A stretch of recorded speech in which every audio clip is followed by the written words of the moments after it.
Ahead of our open event, we thought we'd share some top tips with you for your visit to Cambria.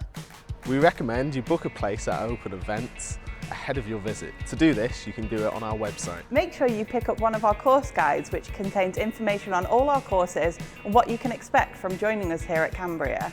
Make sure you ask lots of questions. It might be an idea to prepare any questions that you have before your visit. See as much as you can. Don't limit yourself to one subject area. With a variety of courses spreading from A-levels, practical courses, apprenticeships and degree programmes. Get involved in all our activities. We want you to see what life at Cambria is really like. Get to know the site. Why don't you walk around the site and get a real feel for the place? Make sure you follow us on social media to keep up to date with all things Cambria. And finally, you can apply for a course whilst you're here. We have plenty of staff on hand who can help you complete your application. We hope these tips help you make the most out of your visit to Cambria, and we can't wait to see you soon.